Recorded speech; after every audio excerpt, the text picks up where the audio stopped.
Did you hear that sound? I believe the gate is finally unlocked. That was anticlimactic. He could have at least included a flash, a bang, or a puff of smoke. Let's head in before Ring-a-Bell has a chance to flap his gums again.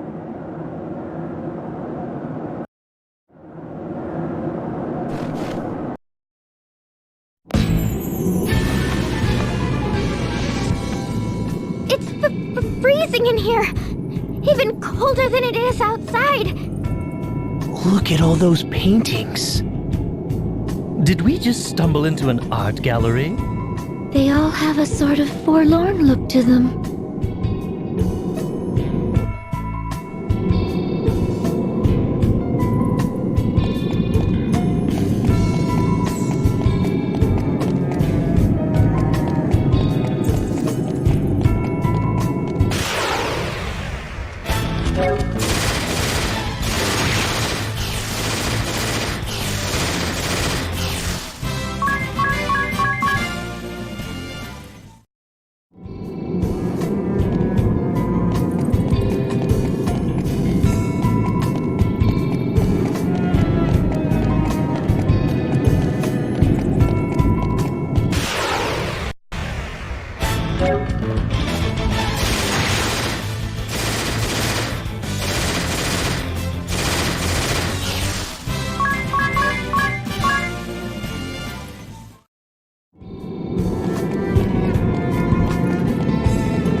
My, what a large portrait. Is that Lord de Rosso? His wife was sure an attractive one. Oh, and it says something under the painting. Lester, eldest son of the House of de Rosso, future clergyman of the Crystal Adventists and cardinal of the Crystal Orthodoxy, born in the land of Eternia on a cold winter's day. So, that's his mother, not his beautiful young wife. And that little baby is Lord de Rosso. Clergyman? Of the Crystal Adventists? Is something the matter, Agnes? The Crystal Adventists were the predecessors of the Crystal Orthodoxy. It is now known as the Old Faith, but it hasn't been practiced in over 2,400 years. How could he have been a member of the Adventist clergy? According to this portrait, Lord de Rosso is incredibly old, even ancient. Yes, indeed. For I was born of these frozen lands in a time some 2,400 years from this day.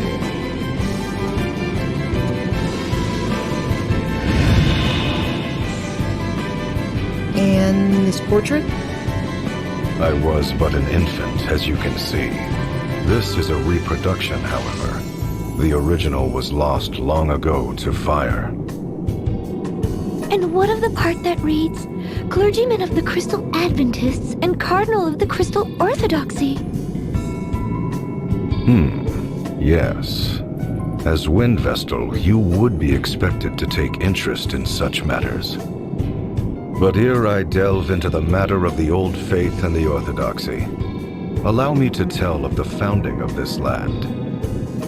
As you may well know, this land had long been ruled by the Crystal Orthodoxy. However, 15 years passed, the Templar rose up and occupied their lands. Thus was the Duchy of Eternia born. Or so I expect you have been taught.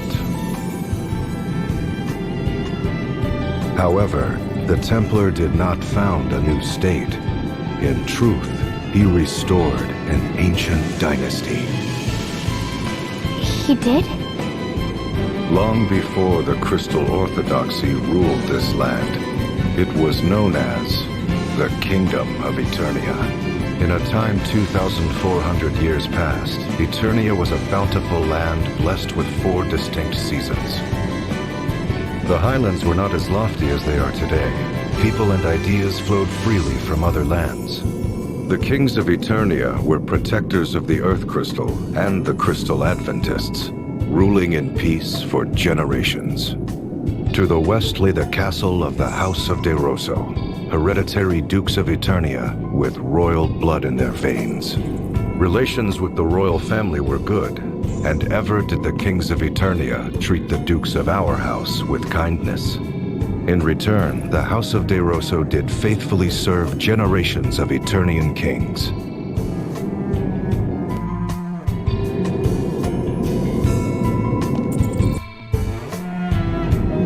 A family portrait by Lord de Rosso. Little did he know of the approaching maelstrom. Such tragedy.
What magnificent vestments. This must be none other than Lord de Rosso. 'Tis a portrait of my ordainment as Cardinal of the Orthodoxy. I was as yet... No, let us move on to other matters. I was born of the House of de Rosso, hereditary Dukes of Eternia. Blessed was my youth. My parents showered affection upon me, and I was beloved by the people. And the king bestowed favor upon me as well. Upon royal recommendation, I was made a cleric of the Crystal Adventists, the Old Faith, in my 19th year. I devoted my body and soul to my clerical duties, for king, for kingdom, for faith. Sleep became an oft-missed luxury. But before long, a new tide began sweeping through the Crystal Adventists. There were those who wanted the clergy to control the four crystals of Luxembourg, rather than local monarchies and temples. That belief formed the core of the Crystal Orthodoxy. The Eternian royal family, keepers of the Earth Crystal, immediately assented to this new way. I soon found myself appointed to the position of Cardinal in the Orthodoxy. Me, a mere cleric. Cardinal de Rosso. Those were my days of glory. Even now, the mere sound of the then-new title is dear to me. The old faith was remade entirely into the Crystal Orthodoxy, and a decision was made to elect a Grand Patriarch to rule. Thereupon, cardinals throughout the world gathered for a conclave to elect the first Grand Patriarch. Amid the conclave's maelstrom, I was approached by a cardinal who wished for me to vote for his choice. I suppose it was my youth and sincerity that made me reject the notion out of hand. But that was my downfall, for I was forced from the position of cardinal by the fraudulently elected Grand Patriarch. I had been but fervent in my beliefs and ideals.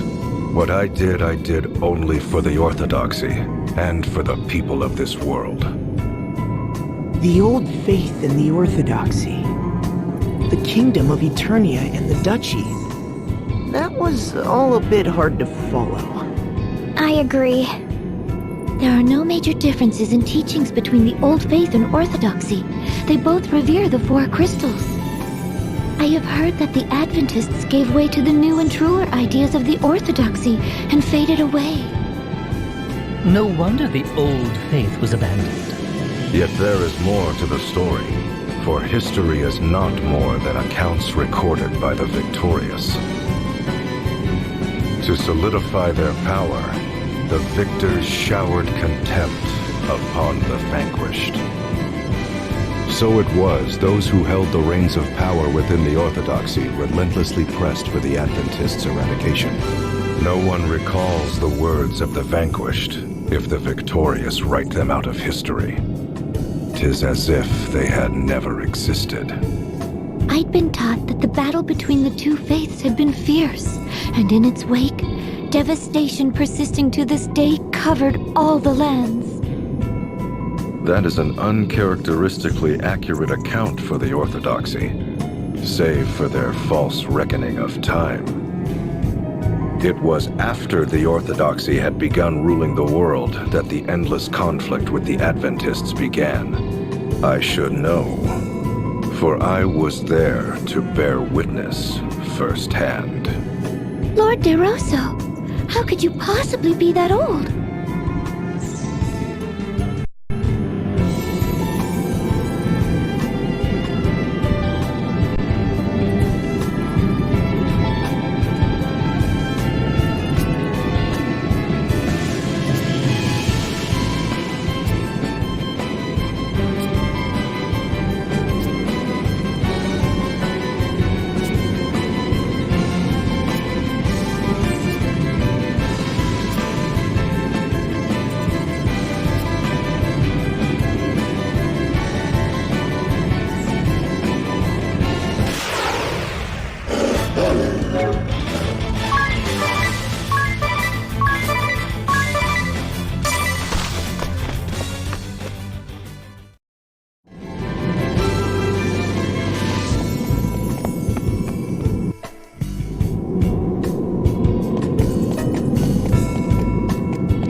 This one shows a castle in flames. A large army surrounds it. It looks as if it could fall at any moment. Is this not this very castle? See, this is the western corridor right here. There's another castle burning in the distance. It's near where Eternian's central command is today. So then, that's the Orthodoxy's head temple in flames? Nay, the distant castle in flames belonged to the King of Eternia, and the castle in the fore. 'Tis the abode of my family, the house of De Rosso. But why? Why would such a terrible thing? The kingdom of Eternia was suddenly beset by a great host from another land. We would later come to know that it was a four-state coalition sent by order of the Crystal Orthodoxy. They had been told the King of Eternia sought a return to Adventism and was arming for war against the Orthodoxy.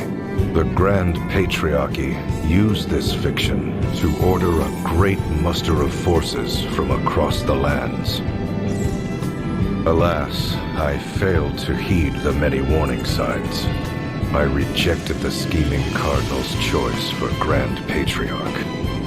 But he succeeded in luring votes from other factions, and his became the ruling faction of the Grand Patriarchy.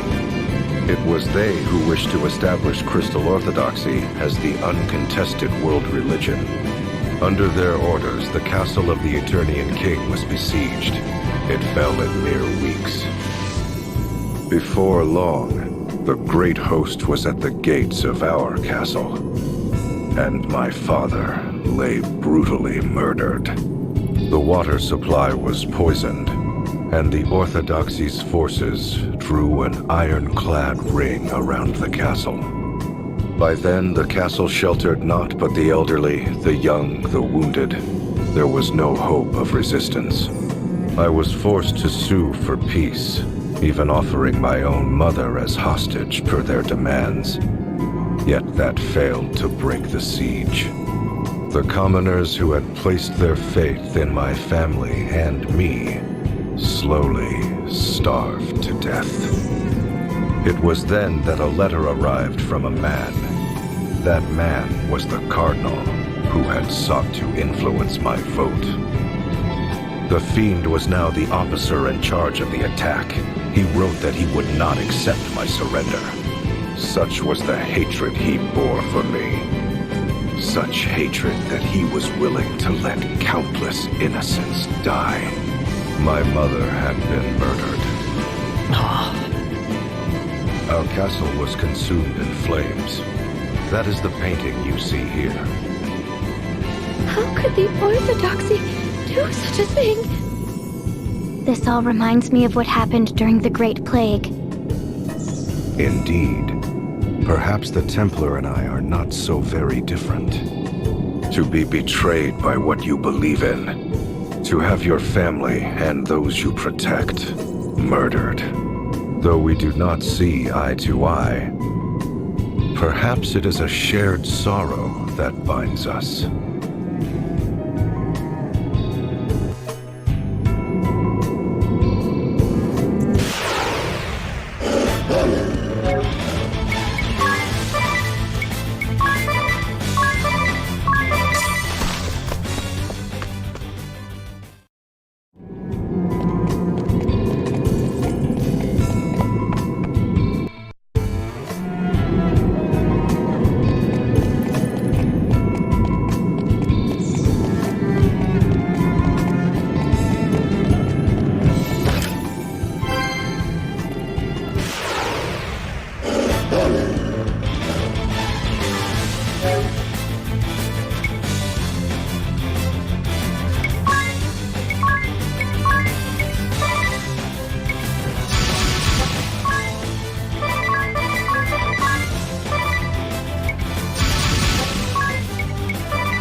Look!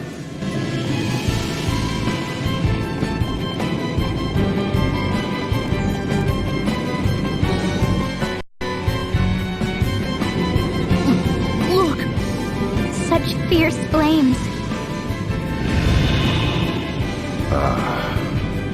Though I wish not to remember that day, it is indelibly etched upon my mind. How did you survive? The Orthodoxy lay siege yet would accept no surrender. My mother, father, relatives, and my people lay dead. It was then I set our castle ablaze. But as the flames began to lick my body, something slipped into me. Betrayed by the precepts I believed in, was I not bitter? Robbed of my beloved homeland, my dearest of kin, my people, slain. Amid such despair, was I content to simply welcome death? Nay, I heard a voice.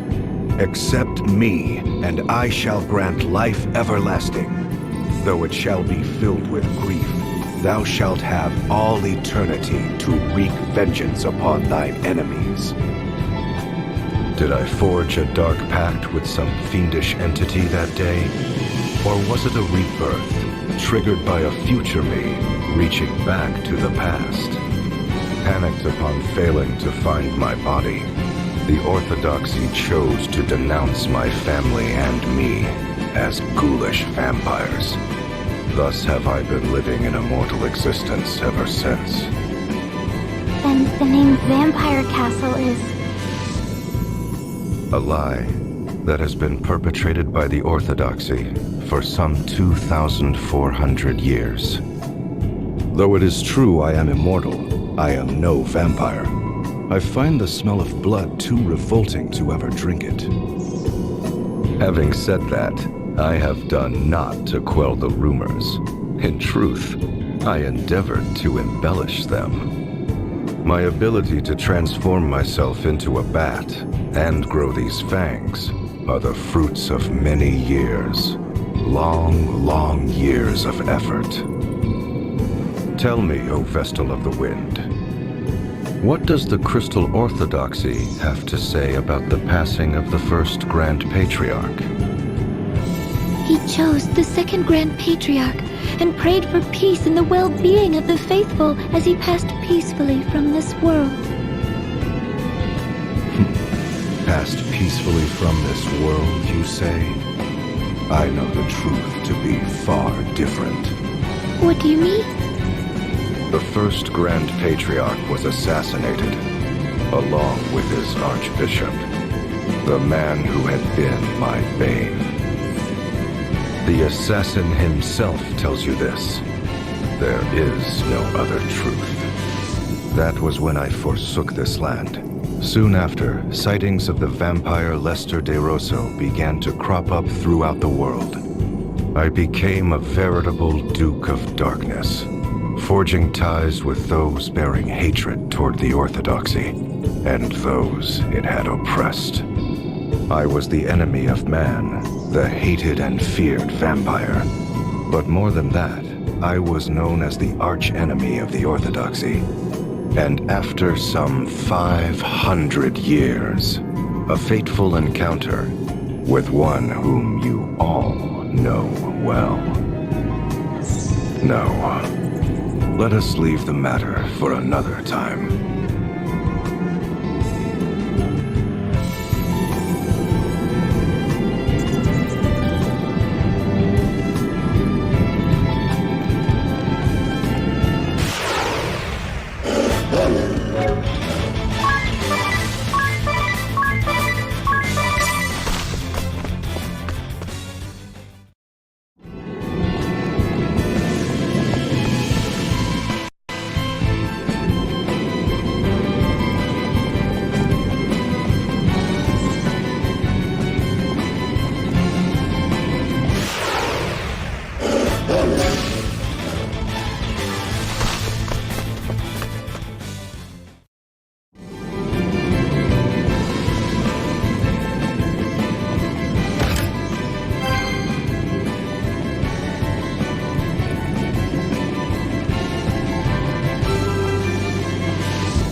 Battlefield landscape? It represents the long and hard-fought war between the Orthodoxy and we denizens of darkness. For 500 years, my thirst for vengeance remained unsated. It had also been 500 years since the Orthodoxy had been founded. The world was in the midst of an age of seafaring and piracy. Compared to the great exchange of ideas and information, the once hallowed Orthodoxy began to lose its luster. The authority of the Grand Patriarch and the Orthodoxy itself began to wane. Fearing irrelevancy, the Grand Patriarchy acted rashly to regain its authority. This led to the unusual decision to select a commoner, the gifted young Yuliana, for an important task. Yuliana? Sage Yuliana? Yes, indeed. At age 20, the young Yuliana became High Inquisitor of the Crystal Orthodoxy. It's hard to believe he ever was young. It was no laughing matter, for there was no one more skilled at rooting out enemies of the faith than he. The shadowy ones, those who had been working against the Orthodoxy, were crushed by the host he led. In the several decades that saw him age, I cannot count the number of times we have crossed swords, he and I. In the great battle waged on the Karka Plain, the might of our clashing forces rent the very earth into a vast rift. You mean the rift under Ison Bridge? In the battle at the foot of Mount Fragmentum, our armies smoked the mountain to its very roots. So that's how that ravine was created. And in the battle fought on the Harina Plain, the once fertile earth was reduced to desolation. The loss of that fertile plain is believed to have ushered in the downfall of the Harina dynasty. To think any sort of battle could change the face of the earth so. We fought our final battle 1800 years ago on the Norende Heights in the land of Kaldisla. The Norende Heights? That's where the Great Chasm opened up! In the end, Juliana, High Inquisitor of the Crystal Orthodoxy, utterly defeated me. Lord de Rosso, leader of the Shadows. You were defeated? But you're here with us today! Yes, well, there was more to that final battle than meets the eye. You see, I ceded the glory of victory to young Juliana that day. I say young in my reckoning, for he was already 100 then. Juliana returned triumphantly to Eternia with what he claimed to be my remains. What he brought them was not human. And when the Templar attacked the head temple 15 years past, it is said they found my tomb deep underground. Ever dreading the darkness and my return, the Orthodoxy kept those duplicitous remains under arcane seal for over 1,000 years. 'Tis a tale replete with irony, is it not?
Yes, indeed.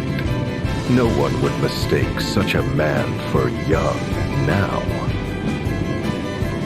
Having put down the blood-sucking Lord de Rosso, bane of the Crystal Orthodoxy, he became the first ever commoner to become an archbishop.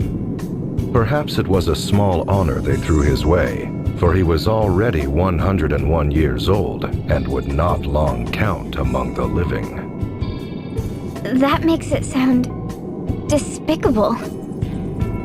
Agreed. The truth is, however, that was when Yuliana's plot was at its most clever. The sage's plot? What was he plotting? He was taking measures to separate you Vestals and the faithful among the people from the Orthodoxy's corruption. After serving some 80 years, he had witnessed firsthand how corrupt the institution had become. Should nothing be done, it would not be long before the putrid poison would do harm to the most innocent of the faith. So it was he vowed to rid the Orthodoxy of the source of this poison, the concentration of power. But how? For the great feat of defeating me, Yuliana had been made archbishop, but in name only. But such was not key to his plot. Timing was the key. The proper time to separate the Vestals and the faithful from the Orthodoxy. And just what timing would that be? The great upthrust of the Eternian Highlands. At the time, the Highlands were not so formidable as they are today. But a colossal movement of earth and rock thrust the Highlands to lofty heights, thereby isolating Eternia from the world. Hold on a moment. He was waiting for the Earth to move? How could he have known when such an event would take place? I shall tell you in time. For now I will say this. Yuliana bided his time till the Orthodoxy was cut off from the world. And at last, it happened. The Highlands ringing Eternia did thrust up to about half its height today. The Orthodoxy-ruled Eternia now found itself completely isolated, for this was an age preceding the airship. And while the Earth Crystal remained in their keep, control of the crystals of fire, water, and wind was returned to their respective temples. This, what you believe to be the true form of crystalism, is the fruit of Yuliana's efforts. That was the sage's doing? I won't ever call him a miserable old lech again. Sage.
is that glowing jewel-like object?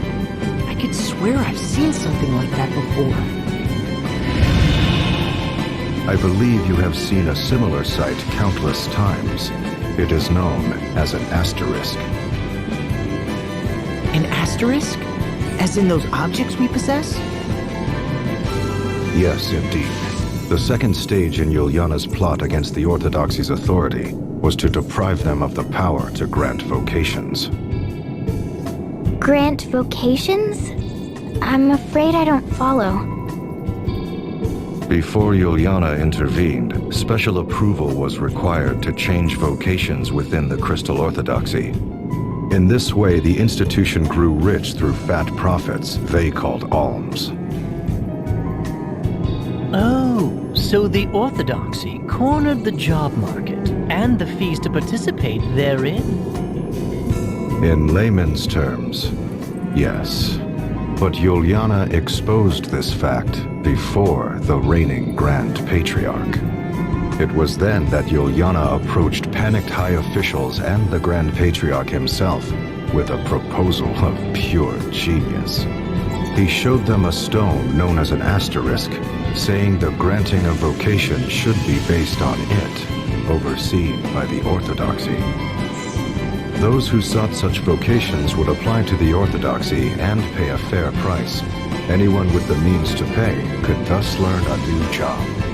That's no different from the old system where people had to pay alms. No different indeed. But the Grand Patriarch and his officials had not but the material profits of the Orthodoxy in mind. Hence, they accepted Juliana's proposal without question, even appointing him to the important position of overseeing the new asterisk system. I fail to see how that really changed anything. Well, it did far more than you would guess, for he was the only one who knew how to make the asterisk stones. Why, that wily old fox! So it was Juliana robbed the Orthodoxy of its authority to grant jobs and took it for himself. What of the Orthodoxy's profits? Wouldn't they demand Juliana transfer the proceeds to their coffers? Juliana was long gone. Abandoning the seat of Archbishop, he fled with his knowledge of the asterisk craft. He also took arms and armor the Orthodoxy had seized from around the world, items of such power that their use was forbidden. He took them all and sealed them away in a hidden location. They now lie secreted away against the day the Orthodoxy's tyranny or some other impending doom threatens the people. He then hid himself in Juliana Woods until those who knew him reached the end of their natural lives. But that did not take long, for I led the forces of the shadows to ensure their swift demise. I had always believed the Crystal Orthodoxy required not but the crystals, the Vestals, and the faithful. With the institution free of corruption, I returned to my homeland of Eternia after a 700-year absence. Where my family's castle once stood, I built a fortress of ice from whence I have been watching over the Orthodoxy's head temple. Meanwhile, Juliana retired to that land to tend to the Vestals. But you know of that better than I. Say, Juliana.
I commend you for making it this far. Oh, no more paintings?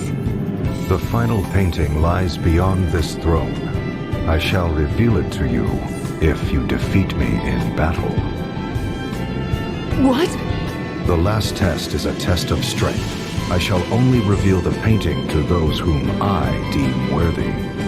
One might also say that there is no need for those who are unworthy to lay their eyes upon it. But be forewarned, I am a formidable foe. I trust you are well prepared. Yes,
I commend you for making it this far. Oh, no more paintings? The final painting. What? The last test is a test of strength. I shall only reveal the one, but yes,